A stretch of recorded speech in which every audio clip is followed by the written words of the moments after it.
How are y'all doing? So I'm sitting here going, again, what is it that I want to speak to?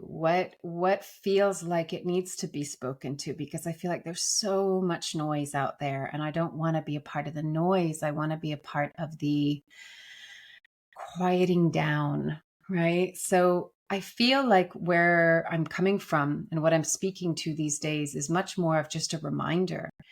Maybe it's something new, but maybe it's just something that you already know, but it's a reminder for us all and something to just reflect back to us what our inner knowing already knows. And I think actually that's really important because we're moving out of the time of the guru or the teacher or the organization or the authority is here to tell you what life is about, who you are, who you should be, who you shouldn't be. And it's really coming into inner knowing.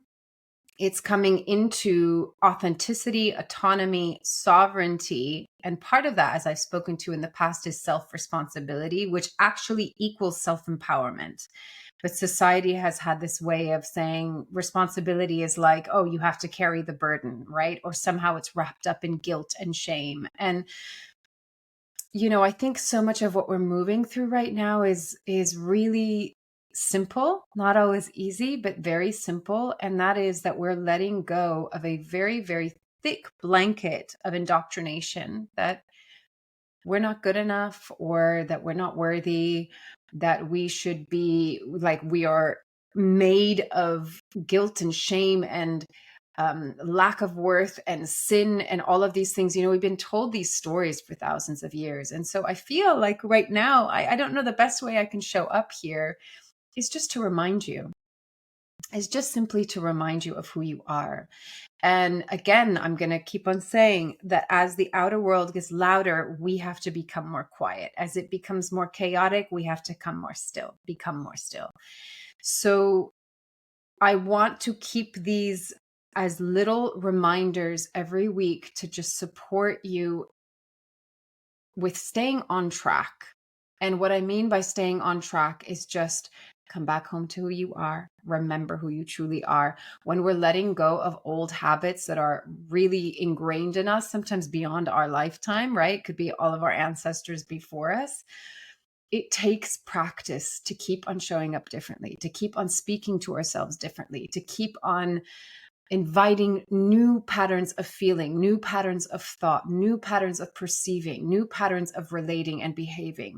So these episodes, I think, are going to come through as that. It's like, I'm just going to be here to be a loving reminder of who you truly are.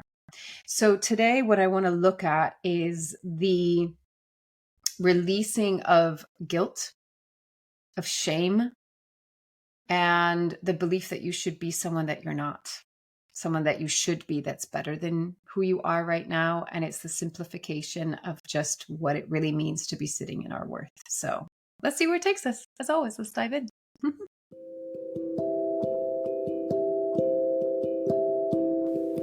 This is Corinne Bloom, and you're listening to Raw Conversations.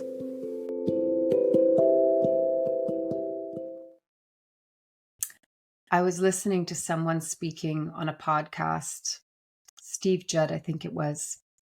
And he was saying, we're one of the only species that he's aware of that can laugh at itself. That humor is actually such a unique thing, right? And I think that when we do a lot of whatever you want to call it, the inner work, we understand what our ego is. It's not about getting rid of it. It's about having a healthy relationship to and with it and making it healthy. It's understanding that we're human, right? But that we're beyond human. And actually, when, we go into levels of meditation or we've worked through our kind of triggers and traumas and wounds and we're responding rather than reacting, we're living a more conscious life, right? We're more consciously embodied because we understand, oh, that's a trigger. Oh, that's what created that behavior. And we can take the self-responsibility that I mentioned in the beginning. That's actually really self-empowering because all of a sudden we're not at the mercy of our humanity. We're in partnership with it and we're engaging out of choice right? Rather than out of like, I can't control what the hell I'm thinking, feeling, how I'm behaving, how I'm reacting, all of that stuff.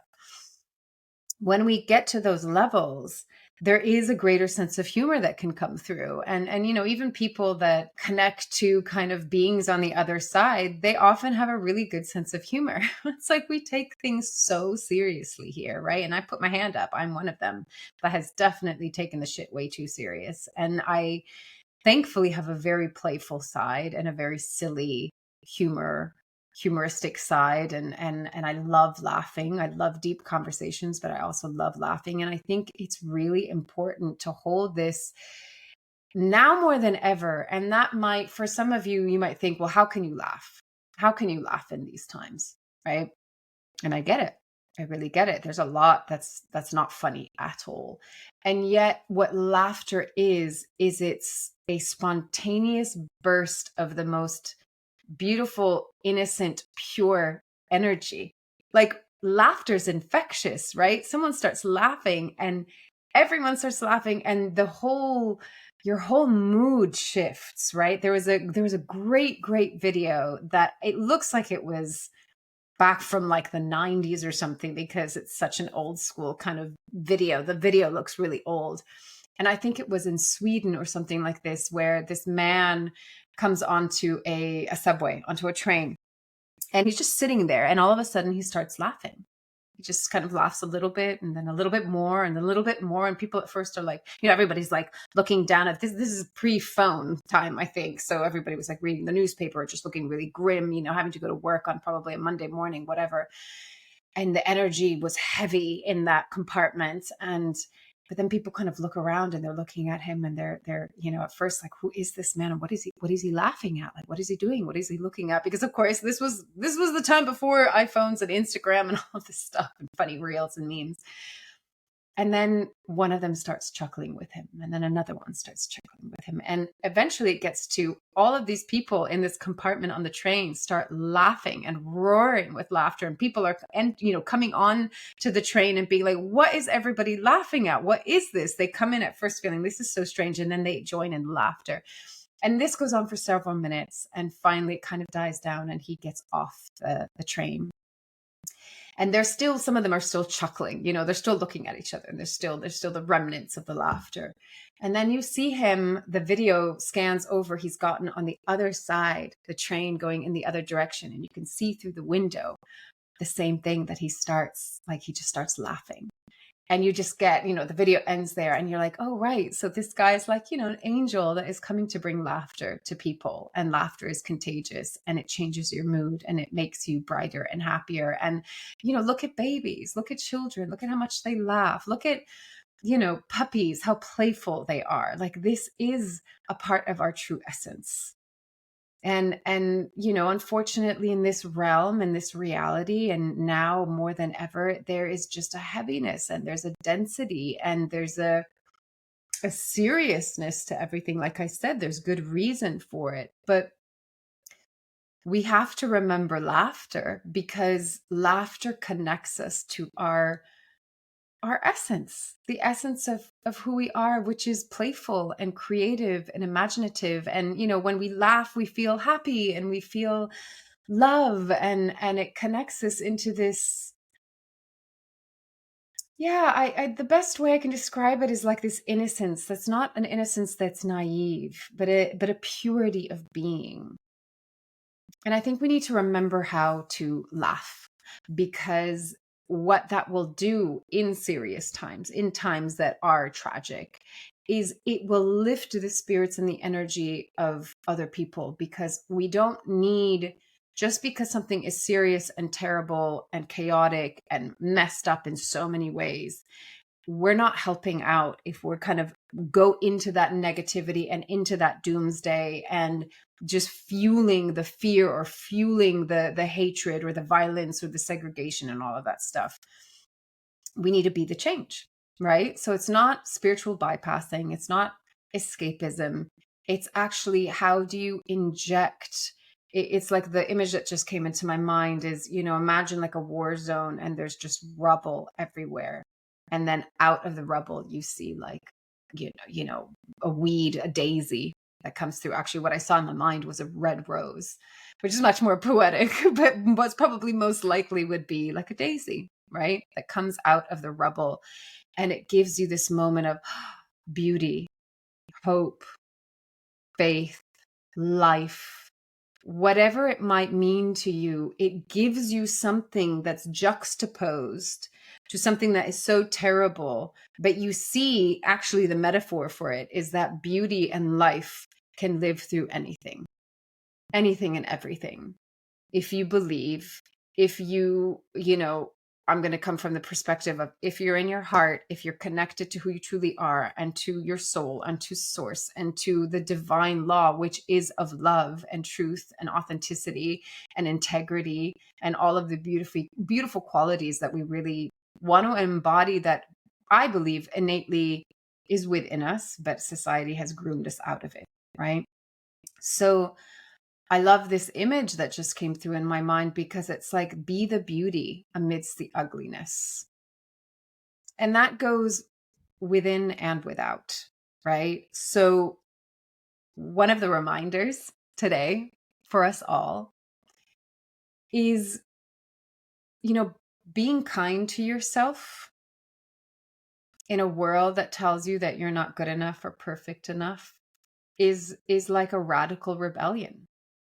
Being kind to yourself is what is going to change your patterning, your behavior, your belief systems, your habits of treating yourself like someone that is not worthy of love, is not worthy of good communication or affection or patience or tenderness or presence or care or forgiveness or whatever it might be for you, right?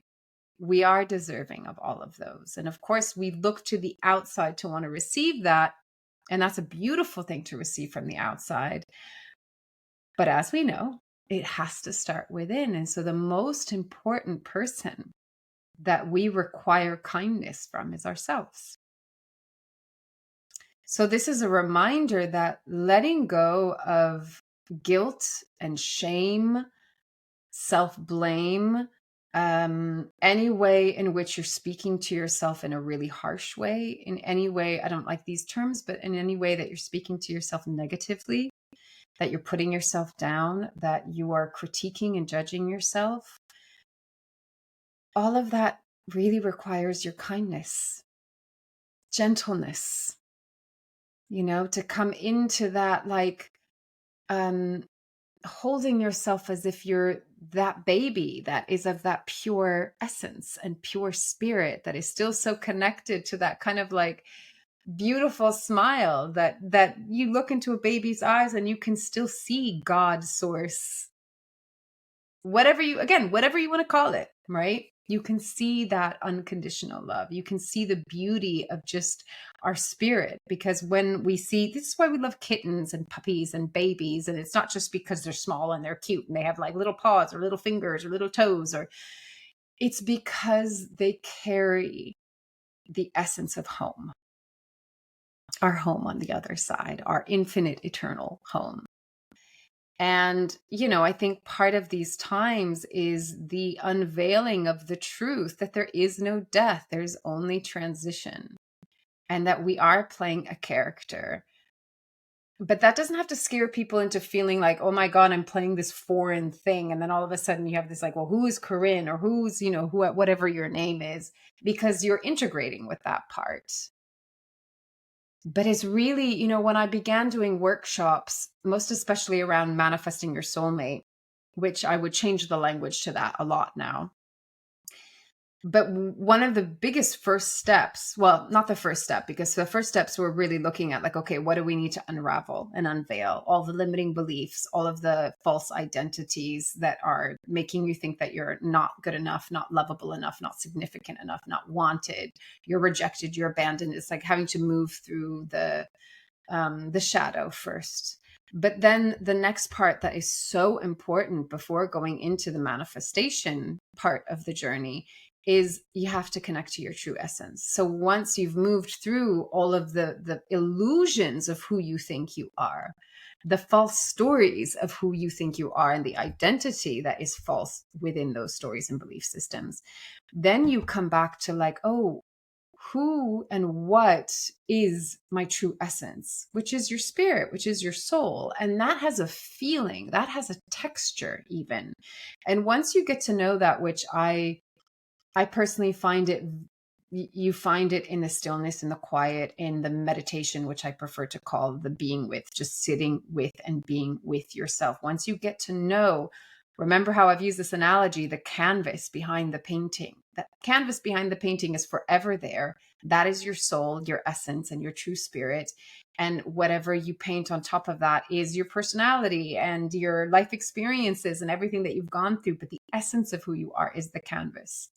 And once you get to know the feeling, and it is a feeling, it is an energy, it is a frequency, it is a vibration, but you absorb that information and that knowing, that gnosis through a feeling. And I've just believed this even from like the beginning of my own personal journey before I did this, with people, individuals, and groups as my work. Feeling is the key. Feeling is the key. Because look at, again, I'm going to use the example of animals. They will intuitively and telepathically pick up who you are by how they feel, because they're feeling your field. They're feeling your aura. They're feeling the energy that is within and around you. Cats are such a good example, horses as well, because they know.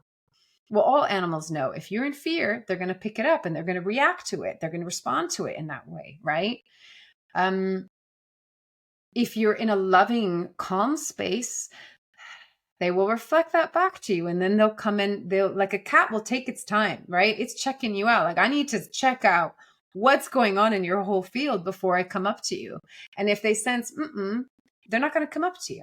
And if they're like, okay, no, this person is safe or loving or open or gentle or kind, they'll know. And then they come up and they let you rub their head. And we are actually no different, but we just have been so severed from this sense and from this center of gravity, because we've been taught, no, you need to rationally know everything. You need to use your left brain. Everything needs to be logical.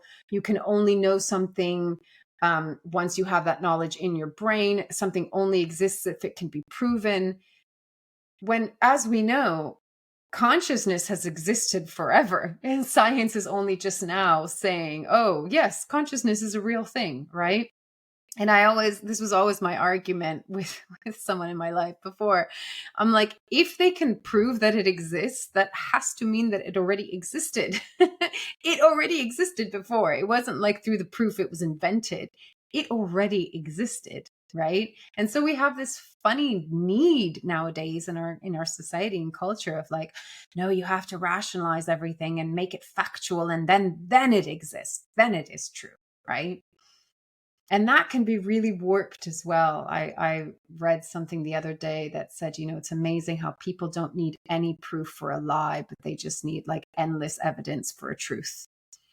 And I thought, wow, that's powerful, right? That's really powerful. So coming back to getting to know your essence is allowing yourself to grow beyond just your skin and bones and flesh, right? This avatar, this character that you're playing, but part of it is have a loving relationship with this character. You need it. It's your vessel in this lifetime. You need it. You need to take care of it. You need to love it. You need to be kind to it. You need to speak kindly to it, because we're not just speaking to our soul. We're also speaking to our ego.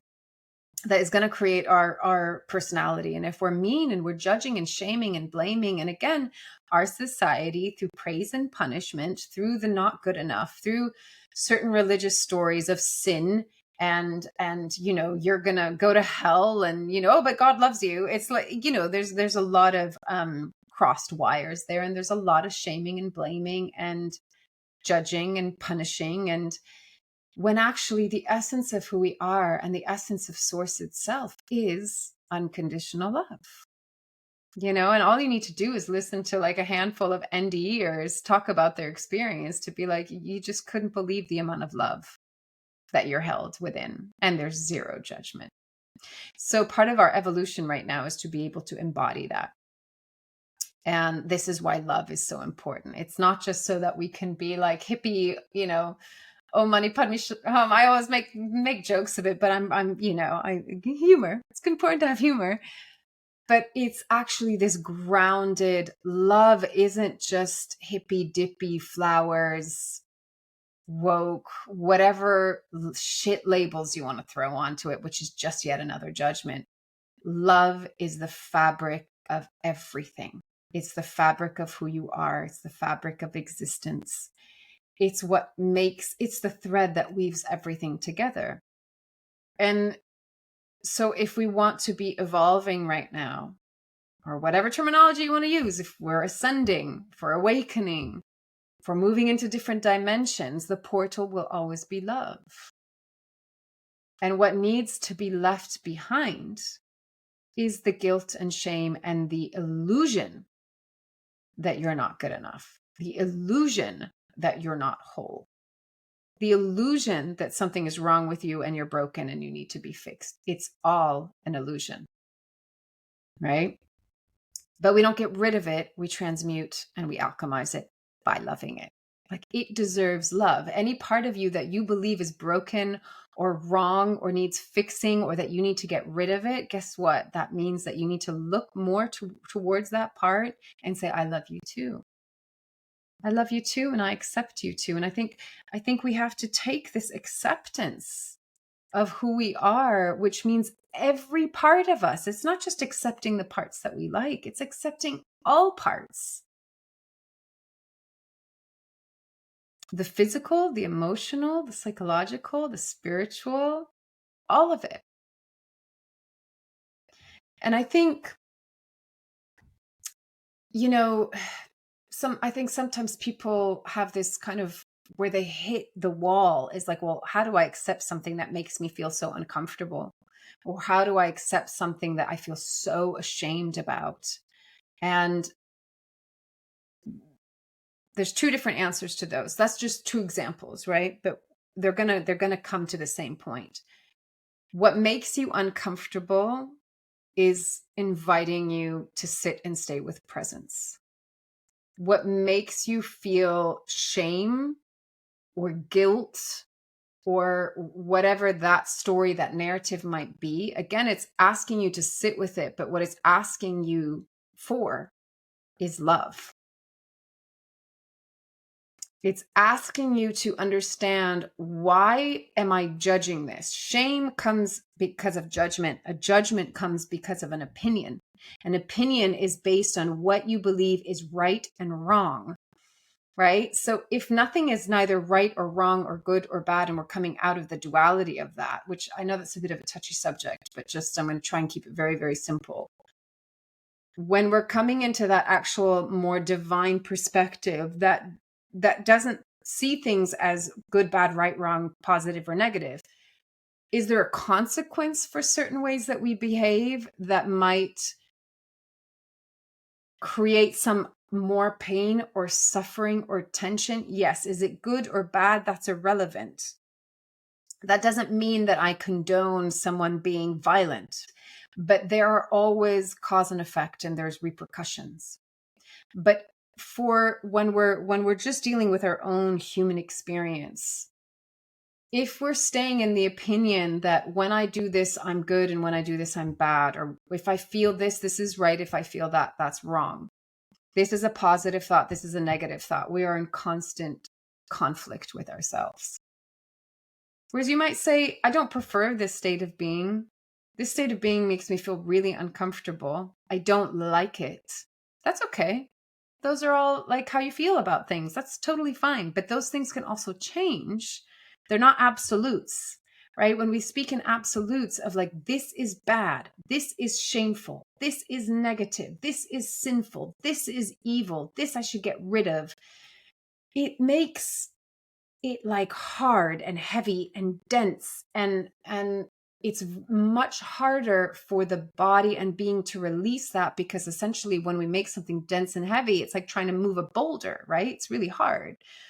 Whereas if we hold it from a place of like, okay, that's just an opinion, someone else's opinion, that to feel this is bad, when actually it's just a feeling and it's just a thought, and it can come in and it can go out. It can come in, we can feel it, we can move through it, we release it, and it's like we've alchemized it, we've changed it. It's all energy. And actually beneath the energy is all light. It's all the same thing, but the way that it's formed changes according to our belief of it. Are you following me? Is this making sense? I hope so. So when we are in a state of fluidity with our experience, and what I mean by fluidity is I'm not hardening it into a matter that says it is this, and especially when judgment comes in, I see things in visuals all the time. This is why I much prefer doing soul readings, because it's just the visuals are so much easier than the words. But it's like it gets like hard, heavy. It's harder to move through. And I don't know why this image is coming through is, Dr. Emoto's work or Veda Austin's work with water. And when you look at the water molecules they've had like either really bad music or hateful messages sent to them, the images are all like disjointed and normally very linear and very like compact and not pretty, right? Whereas when they're exposed to beautiful things and beautiful music or love or compassion or kindness, they're these beautiful, light, intricate, sacred geometry designs. Again, we're no different. When we place a judgment, we're made of water, right? So we're making ourselves very kind of dense and disjointed and clogged in and fragmented. And it's not this beautiful geometry of who we truly are. So there's so much coming through.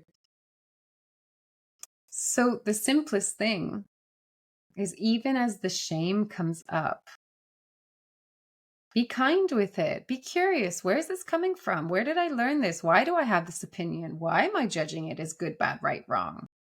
Right? What if I just allowed it to be what it is and give it the love that it needs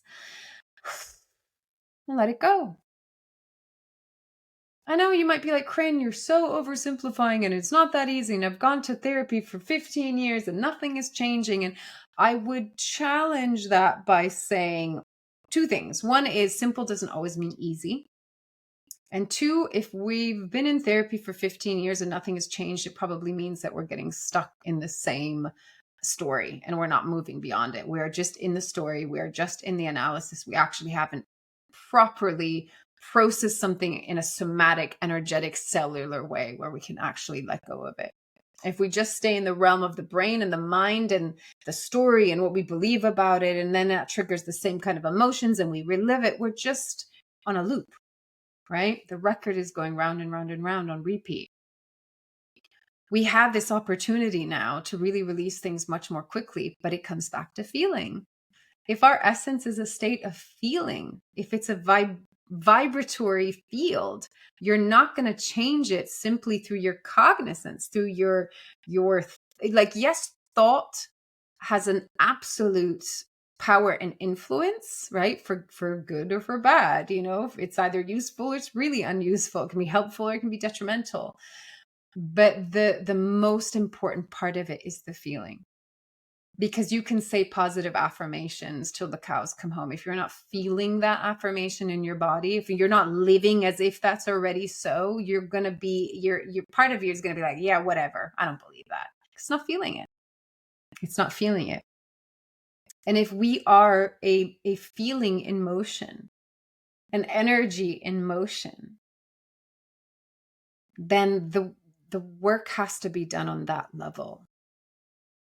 And it's hard to come out of the pattern, the habit, right? It is so much of our behavior is habitual. And so you have to get in intersect it. You have to intersect the habit, the pattern. And that is a way of just stopping and pausing that kind of track to go, wait a second, stop, breathe in, breathe out. What if I didn't go into my triggered, repetitive, knee-jerk, habitual reaction to whatever this thing is, thought, experience, feeling, situation, belief, identity? And if I actually just stayed in the moment and go, what am I feeling right now? What am I feeling? And sit with that, stay with that. Give it a voice if it needs a voice. Let it articulate itself. Let it, breathe out and express what maybe it's been holding for years, if not decades. And then, of course, what helps to resolve the feeling and allow it to let go and transmute is, what does the feeling need? What does the feeling need? And can I give myself that need? Can I give myself that need? I wish my mother, I wish my father, I wish my partner, I wish my sister, I wish my brother, I wish yes, of course, totally valid. But in that moment, nobody's going to change it other than you. And it's not going to change unless you have a different feeling. Marry it with the thought, but it has to come into the embodied form of a feeling in order for it to shift. So going back to the beginning, as things get louder, you have to get quieter. As things get more chaotic and fast paced, you have to find your stillness. And the work really right now is to be in that inner inquiry of, how am I feeling? And if judgment comes in, if shame comes in, if blame comes in, if guilt comes in, where's that opinion coming from? It's an opinion. And there's a story and narrative that comes with it. And there's a belief and an identity that comes with it. Where did that originate? And then you unravel it through that. Oh, the opinion came from my teacher. It came from my grandfather. It came from whatever. You unravel it. What does it mean to me? Do I want to take that on? Do I want to carry that forward? Do I want to believe in that? How is it serving me? Is this pattern serving me? Do I enjoy showing up like this? Is it helping me in my relationships, or is it hindering me in my relationships? No self-blame, no self-judgment, but self-responsibility. We're coming into a time of sovereignty and authenticity, and autonomy means you don't get to blame anyone else. You don't get to still blame your parents or your teachers or your peers or God or universe. You know why? Because it disempowers you. It keeps you in victimization. It keeps you in that kind of, I am below and something else is above. Yes, we could say God, source, creator of all that is like the thing that you could say is the father, mother of who we are, but it doesn't see us as something lesser than and inferior to it. It loves us so unconditionally. We can't even comprehend how much it loves us. And it's like, we are an extension of it. We are the true definition of the children of source. And when there's no conditionality that we experience in human form, there is nothing but unconditional love, which, parents aspire to unconditionally love their child. And most of the time we do. Sometimes, of course, there's condition, there's judgment, we're human, right? That's part of learning and growing in this experience. So it's just coming back to that, recognizing, where did you learn this from? And the self-responsibility piece means, I'm not going to waste my energy and I'm not going to hand over my power to a story that says I can't heal this myself. I can't resolve this myself. I need some mediumship in order to be connected to source or my higher self. No. You are the direct channel, highway, cable, whatever terminology you use. You are the source. You are the portal. You are the doorway. You are the path. You are not separate from that. That's the biggest illusion, right? The biggest freaking illusion. And I know spirituality and metaphysics and philosophy has talked about it for ages, but it's the biggest illusion. So the invitation,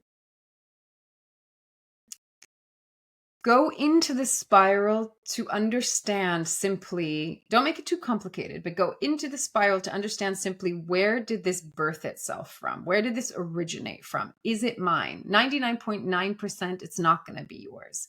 Now, you might have taken something that wasn't yours and then you interpreted it in a way that you created that. You interpreted, I am rejected, I am abandoned, I am not lovable, right? That's how you interpreted a situation. And so also you have to zoom out and go, what is the truth? Is that really the greater truth? Is it that I'm so insignificant and something's so wrong with me and I'm so unlovable?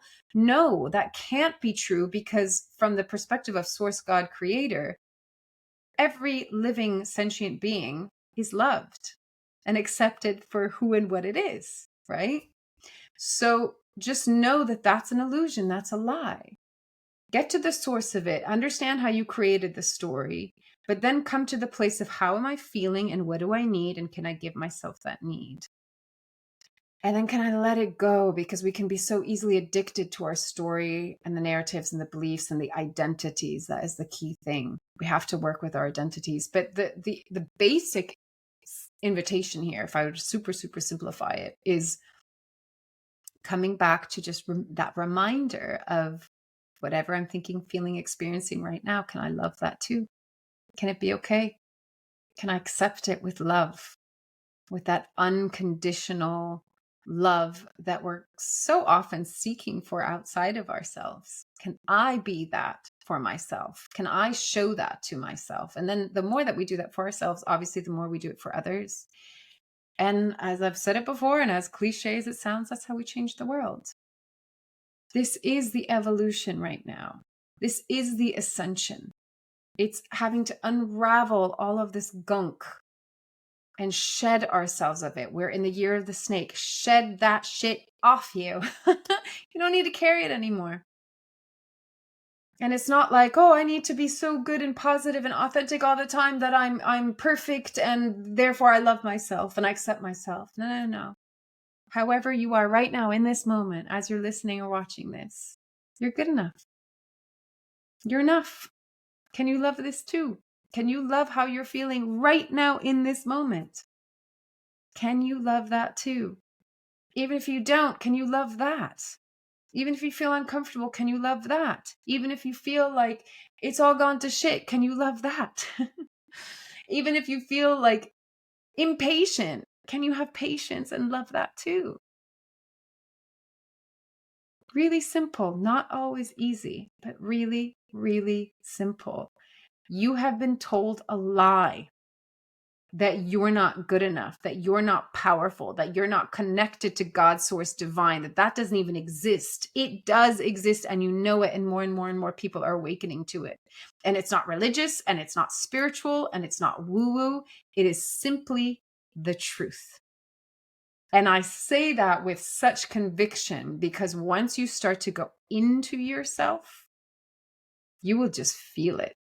It's all in a feeling. You don't need the logic. You don't need the proof. You don't need the evidence. You don't need to explain it. You don't even need to put it into words. You will feel it and you will know it with every fiber of your being that it is true. And that's all you need to know. That's it. But you got to discover that for yourself. So go inwards. This is the time to go inwards. Get to know yourself. Cultivate a relationship with yourself through kindness, through love, through compassion, acceptance, forgiveness, patience, kindness, softness, gentleness,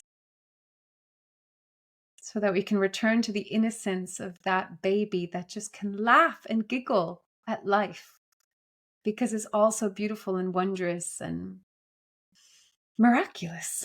Yeah. All right. I'm going to leave it at that. As always, take it or leave it as feels right for you, and loving you from afar. Thank you for being here with me. Bye.